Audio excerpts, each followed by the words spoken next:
Assalamu alaikum, dear viewers. In the previous lecture, we studied literary activities, debates, magazines, and library.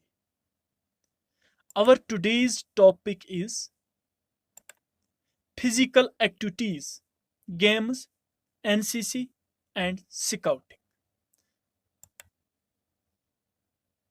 तो जहाँ तक physical activities का ताल्लुक है, हमने ऑलरेडी पढ़ा है। यहाँ पे मैं फिर इसका कंसेप्ट थोड़ा क्लियर कर देता हूँ। फिजिकल एक्टिविटीज़ वो को करिकुलर एक्टिविटीज़ हैं जिसमें आपको ज़्यादातर अपनी बॉडी इन्वॉल्व करनी होती है, और जब आपकी बॉडी ज़्यादा इन्वॉल्व होती है तो उससे आपकी फिजिकल डेवलपमेंट होती है। That means these are those activities which mostly require our physical dimension and ensure our physical development. Physical activities में गेम्स एंड सपोर्ट्स आते हैं, नेशनल कैडेट कॉर्पस यानी एनसीसी आता है,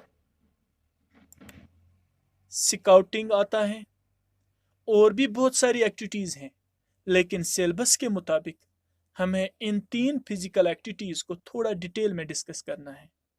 so let us start with games and supports. Games and supports ये physical activity ही है, लेकिन किस किस्म की फिजिकल एक्टिविटी? ये वो फिजिकल एक्टिविटी है जिसमें आपको मुकाबला करना होता है, लेकिन उसके साथ साथ आपको कुछ रूल्स भी फॉलो करने होते हैं, और आप इस एक्टिविटी में पार्टिसिपेट इसीलिए करते हो ताकि आपको एंटरटेनमेंट हासिल हो जाए, आपको मज़ा आ जाए। That means it involves competition under specific set of rules and it is undertaken for entertainment. यानी इसमें कंपटीशन है, इसमें रूल्स फॉलो करने होते हैं, और इसमें आप पार्टिसिपेट इसलिए करते हो ताकि आपको एंटरटेनमेंट, आपको मज़ा आ जाए। इसमें क्रिकेट, वॉलीबॉल, फुटबॉल, हॉकी वगैरह आते हैं। ये गेम्स एंड सपोर्ट्स की एक्टिविटीज़ हैं। ये एक्टिविटीज़ हम बाहर कर सकते हैं, लिहाजा इनको हम आउटडोर गेम्स भी कहते हैं। इसी तरह से carrom, chess, ludo, snakes and ladders, ये भी गेम्स एंड सपोर्ट्स की एक्टिविटीज़ हैं। ये एक्टिविटीज़ हम घर के अंदर भी कर सकते हैं, इसीलिए इन गेम्स को हम इंडोर गेम्स कहते हैं। अब हम देखेंगे कि गेम्स एंड सपोर्ट्स की एक्टिविटीज़ में पार्टिसिपेशन करके क्या फ़ायदा होता है। गेम्स एंड सपोर्ट्स हेल्प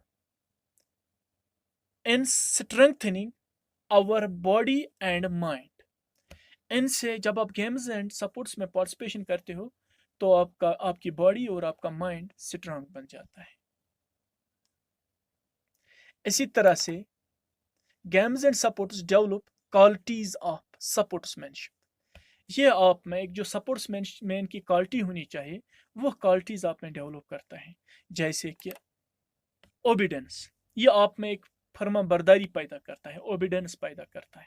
जब आप क्रिकेट खेलते हो तो आपको कैप्टन की फर्मा बरदारी करनी पड़ती है, या आपको एम्पायर जो कहता है उसका मानना पड़ता है, तो आप में एक ओबीडेंस आती है जो सपोर्ट्समैन के लिए ज़रूरी है। इसी तरह से आप में ट्रुथ आता है, सच पे डटे रहने की आदत पैदा होती है, ऑनेस्टी, ईमानदारी पैदा होती है, और जब ये चीज़ें पैदा होती हैं तो आप में एक सेल्फ कंट्रोल, आप खुद को कंट्रोल करते हो, सेल्फ कंट्रोल पैदा होता है, और ये सपोर्ट्समैन के लिए ज़रूरी है। तो ये सब क्वालिटीज़ आपको गेम्स एंड सपोर्ट्स की एक्टिविटीज़ के ज़रिए पैदा होती हैं। इसके अलावा games and sports help an individual in socialisation. ये आपको सोसाइटी में एडजस्ट करने में भी मदद देते हैं। कैसे? क्योंकि ये आप में कोऑपरेशन की क्वालिटी पैदा करते हैं। कोऑपरेशन यानी तालमेल रखना, एक दूसरे के साथ मेल जोल रखना। तो क्रिकेट में या और किसी, मैंने क्रिकेट की मिसाल, या और भी कोई गेम है, आपको एक दूसरे अपनी टीम के साथ एक दूसरे के साथ कोऑपरेट करना होता है, तभी आप आगे बढ़ सकते हो। तो ये आपको आगे चलकर सोसाइटी में एडजस्ट होने में मदद देते हैं। इसी तरह से टीम स्पिरिट, जब आप एक टीम बन के दूसरी टीम का मुकाबला करते हो तो आप में एक टीम स्पिरिट पैदा होता है, और ये भी आपको सोसाइटी में एडजस्ट होने में मदद देती हैं। ये इसी तरह से स्पिरिट ऑफ सेल्फ सेक्रीफाइस, जो आपकी खुद की मर्जी हो, जो आपकी खुद की तमन्ना है हो, जब आप उसको कुर्बान करते हो। क्रिकेट में फॉर एग्जांपल आप चाहते हो कि मैं पहली बैटिंग करूं या पहली बॉलिंग करूं, लेकिन कैप्टन आपको पहली बैटिंग या पहली बॉलिंग नहीं देता है, तो आप उसको उस अपनी उस ख्वाहिश को कुर्बान करते हो, तो वो आपकी सेल्फ सेक्रीफाइस हुई। तो इससे आप में Aahista Aahista spirit of self sacrifice पैदा होते हैं। ये आपको आगे चलकर सोसाइटी में मदद देते हैं, सोसाइटी में एडजस्ट होने में। इसी तरह से इन गेम्स एंड सपोर्ट से आप में एटीट्यूड ऑफ हेल्दी कंपटीशन पैदा होता है।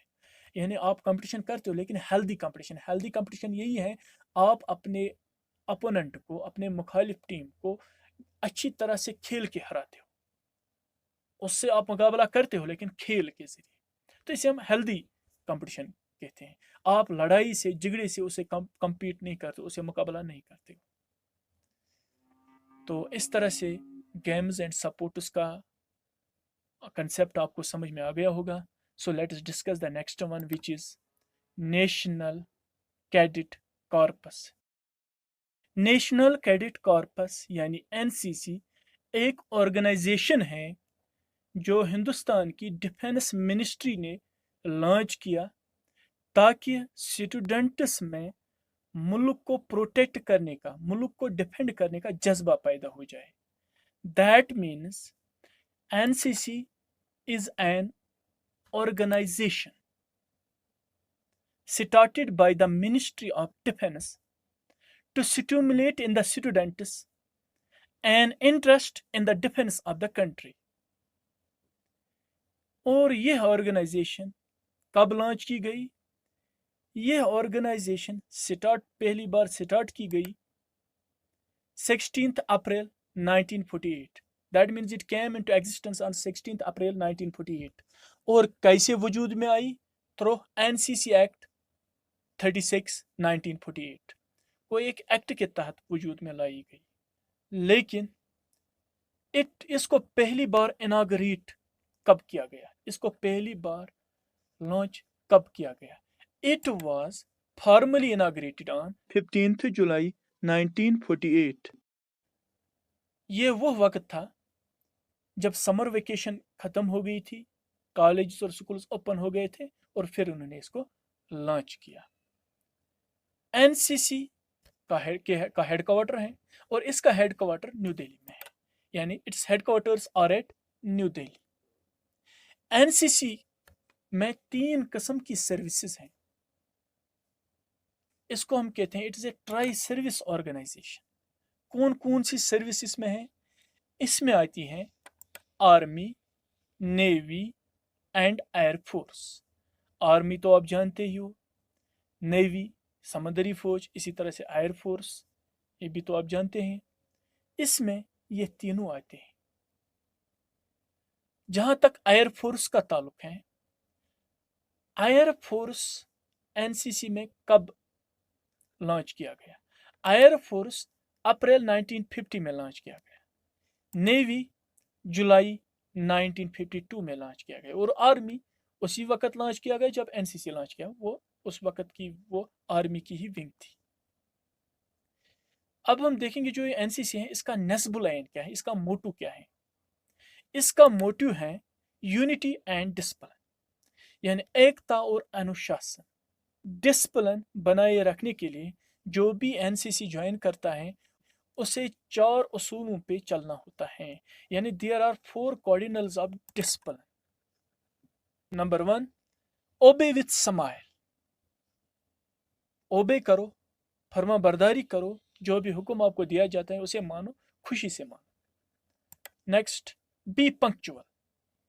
पंक्चुअल रहो, कंटिन्यू रहो, रेगुलर रहो। Number 3, work hard and without fuss. मेहनत करो ज्यादा और फस क्रिएट मत करो। Number 4, make no excuse and tell no lies. कोई भी बहाने मत बनाओ, झूठ मत बोलो। जब इन 4 चीज़ों पे अमल करेंगे तो इनडिसिप्लिन का मामला सामने नहीं आएगा। इसी तरह से जो एनसीसी है, it represent student wing of Indian army. यह एक किस्म से इंडियन आर्मी की एक विंग है, लेकिन स्टूडेंट्स की विंग। इसमें बेसिक मिलिट्री ट्रेनिंग दी जाती है। जो भी इसमें ज्वाइन करता है उसे बेसिक मिलिट्री ट्रेनिंग दी जाती है in small arms and parades. उसे छोटे छोटे हथियार चलाना सिखाते हैं, उसे परेड्स कराना सिखाते हैं। इसके अलावा जैसे माउंटेनियरिंग या वो ट्रैकिंग वगैरह जो होती हैं, तो सब कुछ जो भी ज़रूरी ट्रेनिंग है वो सब कुछ इन्हें दिया जाता है। लेकिन बदले में इन्हें डायरेक्टली मिलिट्री में पोस्ट नहीं दिया जाता है। इन पर यह जिम्मेवारी नहीं होती है कि इन्हें फौज में जाके फौज के साथ रह के फिर लड़ना होता है। वैसी बात नहीं है। There is no liability for active military service. और एक बात, it is membership is entirely voluntary. इसकी जो मेंबरशिप है बिल्कुल वॉलंटरी है। जो चाहे इसमें ज्वाइन कर सकता है, जो नहीं चाहे उस पर ज़रूरी नहीं है कि वो नहीं उसे ज्वाइन करना ही करना है, ऐसी बात नहीं है। ये बिल्कुल वॉलंटरी है।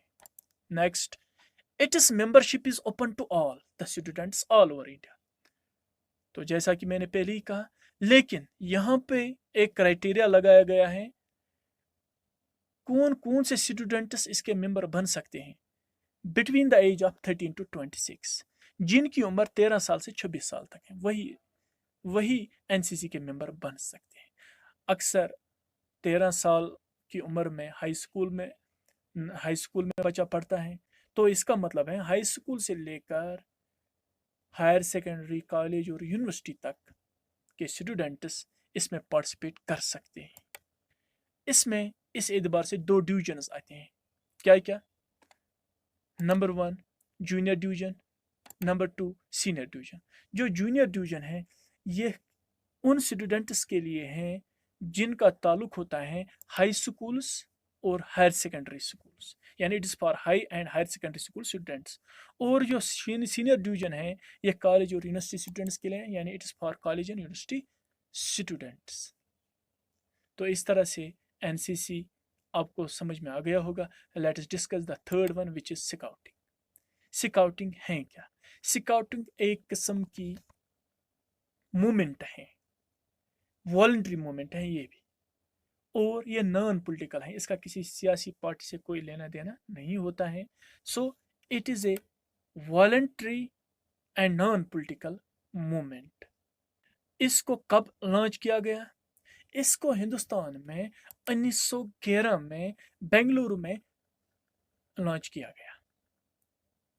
इसमें बहुत सी एक्टिविटीज़ आती हैं। It consist of variety of activities. मिसाल के तौर पर क्लीननेस ऑफ द एनवायरनमेंट, अपने माहौल को साफ करना, चाहे वो स्कूल हो चाहे वो सोसाइटी हो, उसको जब साफ करने का काम बच्चे करेंगे तो ये स्काउटिंग की एक्टिविटी है। इसी तरह से प्रिपेयरिंग पाथ्स, रास्ता साफ करना, रास्ता ठीक करना, ये भी इसमें आएगा। इसी तरह से सर्विंग इन सोशल और रिलीजियस फंक्शंस, किसी भी फंक्शन में चाहे सोशल हो चाहे रिलीजियस हो, उसमें खिदमत करना, उसमें फूड शुरू करना, उसमें कोल्ड ड्रिंक शुरू करना या उसमें टी वगैरह शुरू करना, तो यह भी स्काउटिंग की एक्टिविटी में आता है। स्काउटिंग उन्हीं स्टूडेंट्स के लिए है जिनकी उम्र 11 साल से 18 साल तक होती है, यानी it's meant for students of age group of 11 to 18 years. इनमें इनको क्या सिखाया जाता है? They learn the use of ropes and sticks, रस्सियां और स्टिक्स, इनका यूज कैसे करना है। फर्स्ट एड, जब किसी को लग जाए तो उसको फर्स्ट एड कैसे देंगे, ये ट्रेनिंग दी जाती है। और बाकी सोशल सर्विस की ट्रेनिंग दी जाती है। और ये ट्रेनिंग भी दी जाती है कि और पिकनिक्स और आउटिंग्स कैसे ऑर्गेनाइज करें, इसकी ट्रेनिंग भी दी जाती है। तो इस तरह से हमारा ये आज का टॉपिक ख़त्म होता है। उम्मीद करता हूँ आपको आज का topic physical activities, games and supports, NCC and scouting समझ में आ गया होगा। Thank you.